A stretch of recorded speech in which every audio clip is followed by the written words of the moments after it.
There we go. We are now recording officially as well. Life is good. Hey, everybody. Ken Krell here. Thrilled to have you with us. It is the middle of the night here in Sydney, Australia. I mean, exactly the middle of the night at 12 midnight. But it is earlier in the day in the other side of the world, in the great city, the city of lights, isn't it? The Yeah. city of Paris. I'm so thrilled to have Helena with us. And Helena Hansen is originally from Sweden, but now a French resident. She has been editing and reading and become a literary coach for over the past 15 years, 16 years now, from what I count on the information that I have here in my hand. And today she's going to share with you about how all that can go together and how you can put love into your writing and love into your communications. And I couldn't be more excited to have with us today, tonight, this morning, good evening, whatever time you are, Helene Hansen. Yeah. Good morning. Thank you. Thanks a lot. It's 2 o'clock in the afternoon here. Lucky you. Yeah, lucky me. And I'm thrilled to be here and I hope you will understand my English because normally I speak French all the days and Swedish, of course. Well, your English is great, and for me, it's a thrill to be having someone in France, because French is my second, next to English, is my second favorite language. So I'm absolutely thrilled. That's why I keep coming back to you, like, oui, merci, Yeah. we have to do this in English, but I hear you great. You're awesome. So I'll let you go right ahead. Yeah, so I'm here today to talk about my love for literature and how it can make you become an excellent writer. And I brought, you can say that I brought my love for literature into my own business. And as you said, I'm a writer's coach, I'm a publisher's reader, I'm an editor. Sometimes I work as a ghost writer, and then it's a little bit more like a secret. It's not my name on the cover of the book, but it's me who has written it. And but I feel every day when I go to my office or well my home office. I have an office at home, and I feel this great love for what I'm doing. And I think if you love what you do and if you're doing what you love, you get more successful and you get more love into your life. And I hope I bring a lot of love to my customers, the writers I'm working with, because I'm working with not only established writers, I'm working with aspiring writers. And I have some advice for you how to become an excellent writer. And my first advice is to just do it, because everybody can write.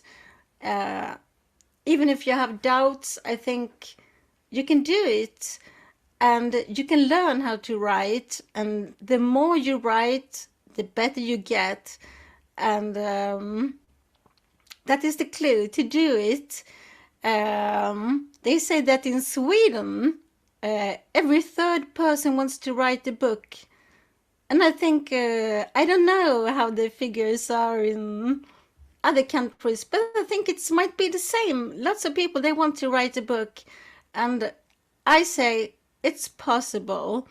Maybe you want to write a collection of short stories. That's a good beginning. Or maybe you want to write your novel, or why not a non-fiction book? Because that can be your personal business card. If you write about a topic that you're specialized in, that is great. You bring more love into your business, you get to love what you do, and the customers will love to read your book. So that's my advice to write, and you can learn how to write in many ways. You can go to, for example, you can take classes in creative writing. Sometimes I organize actually workshops in Paris in creative writing. And as you said in the beginning, I don't know if the other heard that, but I live in Paris, the city of love, or the city of lights, but usually call it the city of love because especially if you love literature, it's an amazing city. You can go to all those cafes where, for example, Hemingway, Scott Fitzgerald, the Beat Generation, where they sat and created their work, and you feel the ambience of love, the love of literature, and that's just amazing. And so I brought this love into my business, and I also taken a Master of Arts in creative writing from Lund University. It's in the south of Sweden. But the most difficult thing I've done is to learn French because when I moved to France, I couldn't speak much French. Of course, I've studied French in college, but you know, when you come to France, it's not the same way people do speak. And so I took a lot of classes and courses in the French language, and then I can enter the master program in literature. And it was, well, it was a challenge, but I made it, and I made it with good grades. And I think that's thanks to my love of literature. And doing what you love, it makes you can be more, you put more love in what you do, and it becomes so much more easier to do what you love. And so don't give up. It's the same thing with writing. Don't give up. Some people, they say it's 10% inspiration and 90% transpiration. And I think that might be right, because some days maybe you sit before in front of your computer and you feel you don't get nothing written, but at the same time you think about your text, and you work it, you develop your text inside your head. And some days maybe you write a lot of pages. So my advice is to just do it, sit in front of the computer and write. And my second advice is to read a lot, because when you're reading books, one can say you can read books in, of course, many ways, but I would say there are two main ways of reading a book. It's reading it like a reader. You get fascinated by the story, the characters, and so on. But you can also read it like an author, and you can study how the other writer has done when creating the book. For example, you can take a look at story structure. It's a very important component. Maybe one doesn't think about that when writing. And you can take a look about how the characters are developed, how they are created, because a character, there needs to be a development. A character should not be the same in the beginning of the story as in the end. And you can also take a look at the setting, the detail, the style, and that can make you find your own literary voice. And I think it's amazing reading books. So the next time when you read a book, I recommend you to read it like a writer, and read your favorite book again and see how the writer has done. And maybe you say, oh, it's so hard to write a book, it takes so long time, but you can write a book in many ways. And for example, like Stephen King, he says at least that he's a organical kind of writer, That means he doesn't plan anything. He's just writing his stories. But he's also, he has a lot of experience too, so that comes into the picture. But you have, for example, Larry Brooks, who has written the excellent book Story Engineering.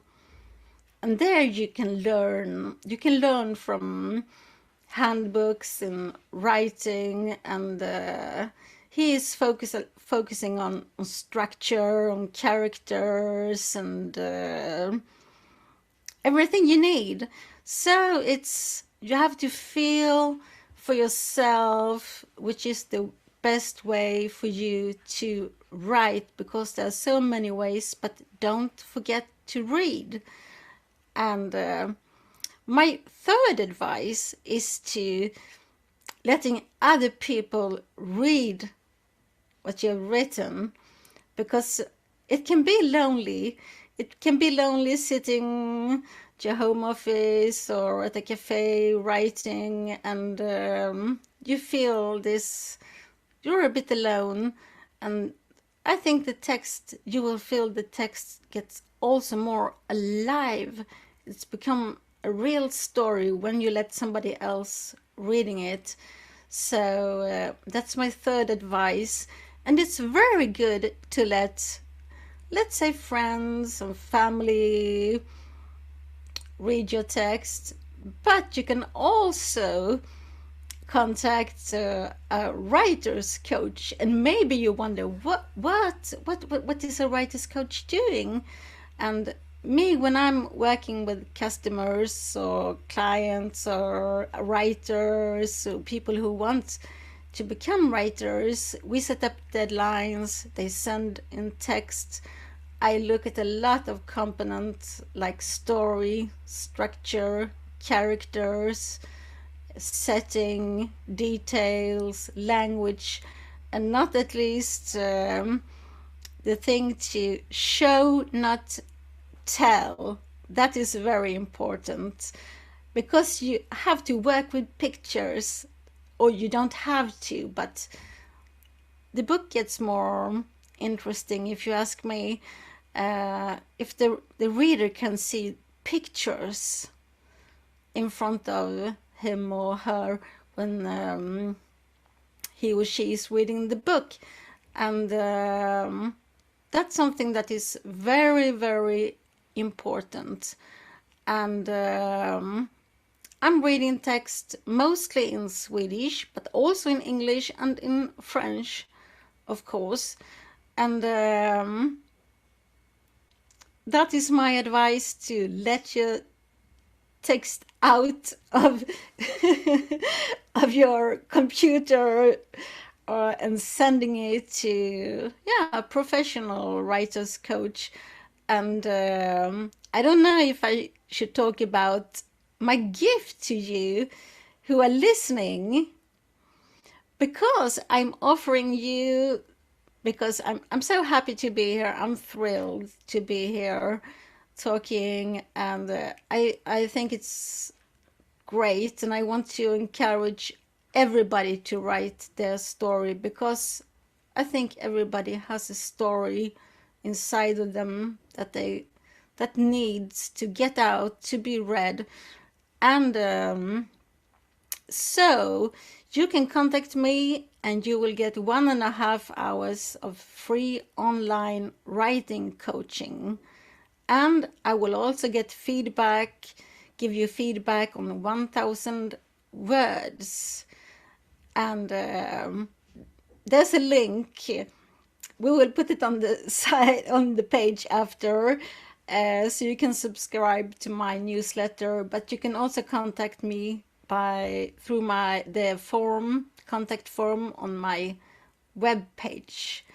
And I will be happy to help you, because I feel this passion, and I hope you feel passion for literature and writing too, because that is all my life is circling around literature and writing, and that is my passion. I think it's as yes, passionate to help other people to write and develop their text, to refine their text as when I'm writing myself. And so I think I've chosen a great job, and I fulfilled my dream. And I think maybe of you who are listening, you have this dream of writing a book, and I say it's possible. I'd say it's possible too with someone like you, Helena, as a coach. That's fantastic. And I'm grateful for your being here. I do want to jump in for the moment and clarify something for everyone watching, because Helena is speaking with massive heart, but I don't think she recognized exactly what she just gave away.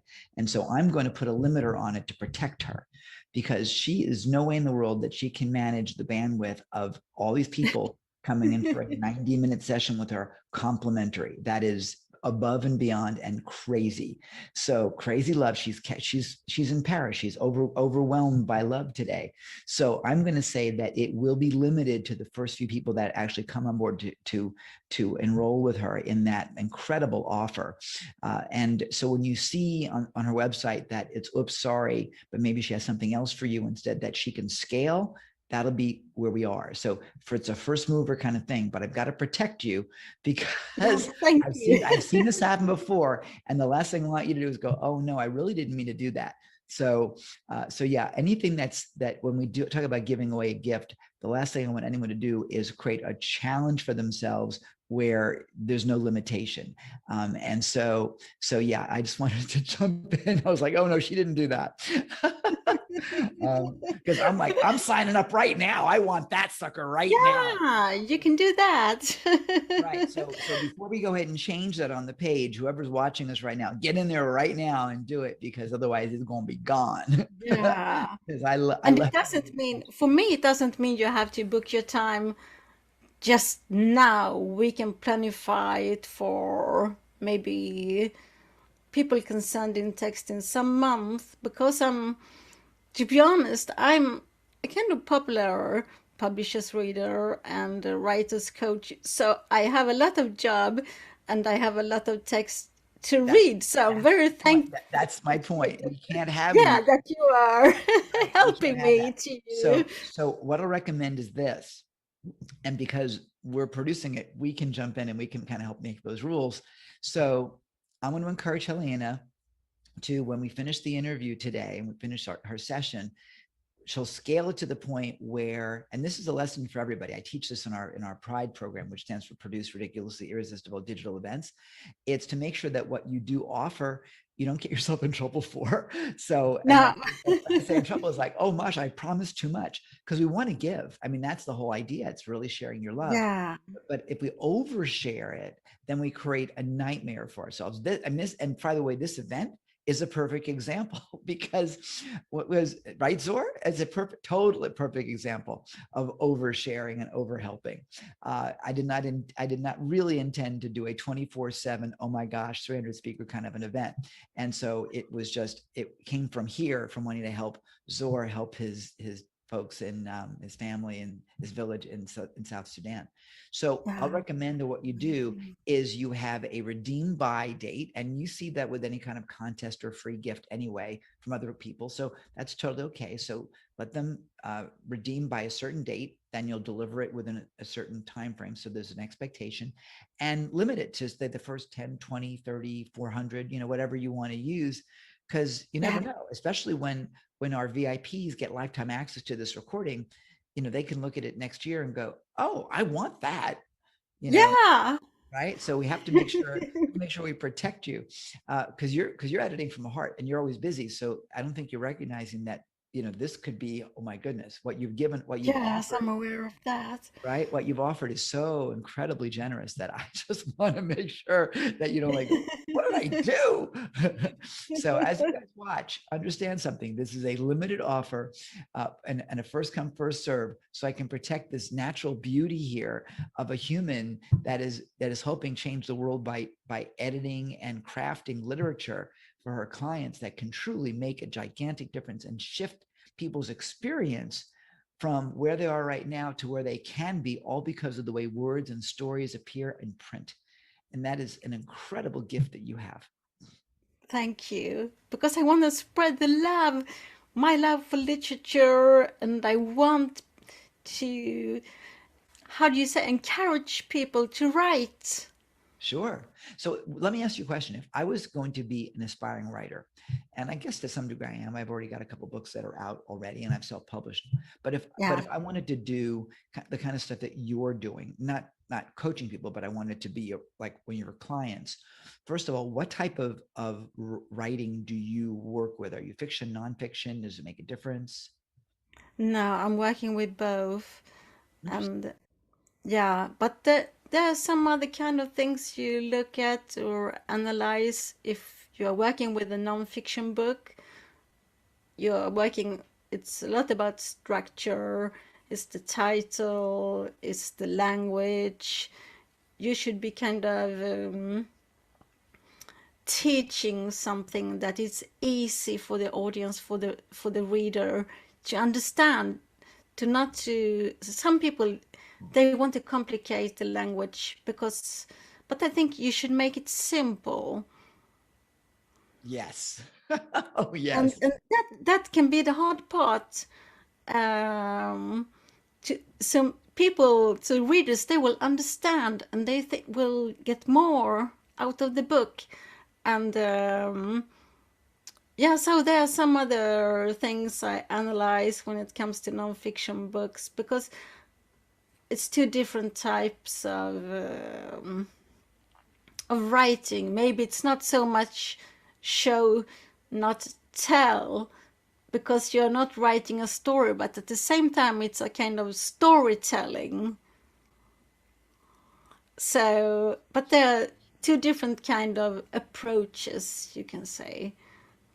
You know, as a nonfiction writer, and that's kind of my domain, I absolutely agree with you that the power of story is still critical because people remember the story. So if Yeah, we're going to talk about whatever the topic may be, you know, training a dog, then telling the yeah, story about how Billy trained, you know, Biffy the dog or whatever, and you know, yeah. first he did this and first he did that, and then you know, and then I taught him this one little thing. And oh my god, you know, that people remember, right? So Right. it's really important to do that.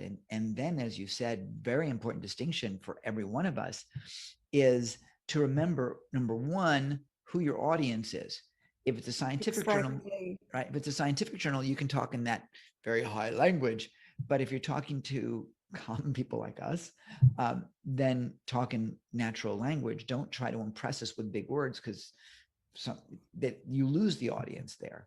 And Yeah, you know, it's funny, you know, as a writer, I'm a writer, but I'm more of a copywriter. And when you write copy to convert, to get people to take action, you got to write it at like the fourth, fifth, sixth grade level so people yeah. can read it. Using big words that say you're a genius doesn't get you the audience. So, No. And right? that is, I would say it's very important too in non-fiction or in fictional, sorry, in fictional books to know who your audience is. Because if you're writing a fantasy book, it's not the same people who wants to read a thriller or a romance story. You need to limit your audience because that's a common mistake. You think, oh, I'm writing for everybody, but it's so hard to englobe all people in an audience. You have to know who your audience, who you want to write to or write for, and adapt your language, of course, after your audience. Even in fictional books. You know, it's funny, so funny that you're mentioning that because as a marketing guy, we talk about the right fit audience and knowing who your customer avatar is and eliminating those, you know, it's like Michelangelo and that slab of marble. You know, how did he find David? He took out what wasn't, right? And you're talking about writing to the correct audience or choosing your audience and writing to them. It's interesting. I don't think people connect. that writing is the same thing. It's knowing, Stephen King, knowing who his reader is, Yeah, to be able to write towards that person, whoever that market is. I don't even know who that market is for Stephen King, how you would describe their reader. But that's amazing. And I don't know that people recognize that it goes so far into everything that we do, is getting real specific to knowing your customer, knowing your client, and serving. exactly. And yeah, imagine, well, it's really interesting knowing your client. So you go to a concert, right? And when the artist wants to play new music, we in the audience don't want new music. We still want Goodbye Yellow Brick Road at an Elton John concert. We don't want the new stuff. The hell with that. We still want, blah, blah, blah. And Elton John's probably so tired. He wants to have that road be torn up, but Yellow Brick Road has made him a lot of money, so as a writer, same kind of idea. So what kind of books excite you the most? What kind of books? I will say I'm not specialized in any type of genre, or how you pronounce it in English. Genre is correct. Genre. Oh, I like it with in French. genre. Très bien. It's fantastic. Ouais, c'est très Wonderful. bien, c'est comme ça. Merci. So no, I see. I get excited about that. That's just one of those Yeah, Frankophones. Yeah. I love working with all kind of books because I think it's the same kind of craftsmanship. Because I think what's important to think about too is that you can learn how to write, because some people think it's only inspirational, it's only genius who can write a book, but this is something you can learn how to do. And of course, if you read a feel-good book, there's certain expectations from the reader. There should, for example, always be a happy ending.